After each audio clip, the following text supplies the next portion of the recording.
Oh, great, there's a timer, perfect. Thanks for having me here, I really appreciate it. My name is Robert Samuels.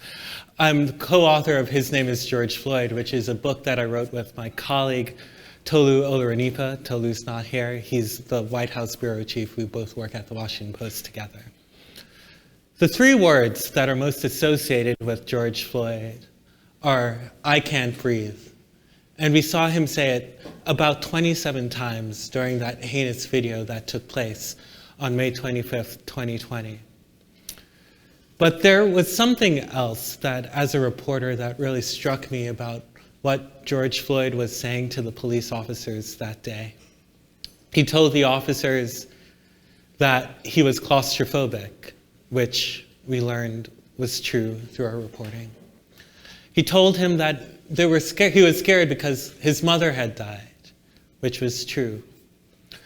He told him that he had recently had COVID-19 and he didn't want to be in the police car, which we turned out was also true.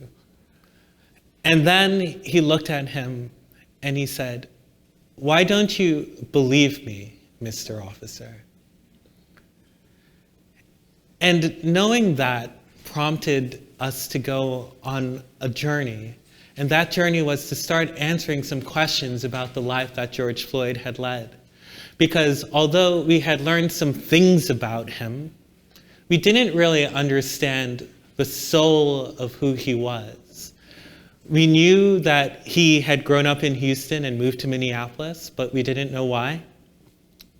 We had known he had a little girl, didn't know her name. And along the way to do that, we sat, I got haircuts from his barber. I sat in rehab centers where he used to go to. Tolu and I walked streets where he used to walk. We spoke with more than 300 of friends and family members. And we spoke to politicians and people who did not know him who were moved by his journey. And what we had learned was George Floyd was a man who had tremendous hopes and ambitions, who had a stubborn belief in the American dream, that one day people would see him in his fullness and that he could attain something, a sense of stability and wonder that his family never fully got to receive.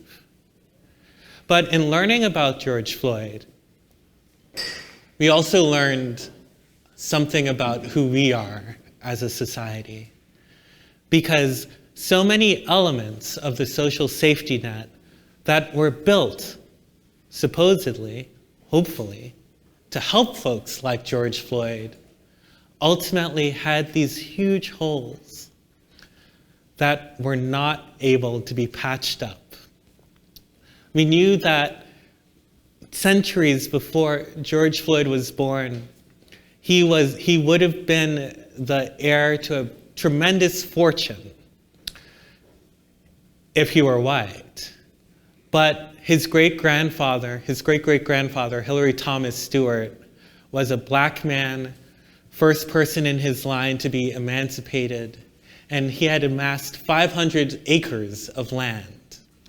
But before he could make a single intergenerational transfer, which is how we inherit wealth in this country, that land was seized from him. No land.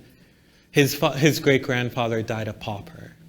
His mother made a move to Houston, Texas, in hopes of creating a better life, where George Floyd, after learning about Thurgood Marshall, told his second-grade teacher he wanted to be a Supreme Court justice because he wanted to adjudicate the law.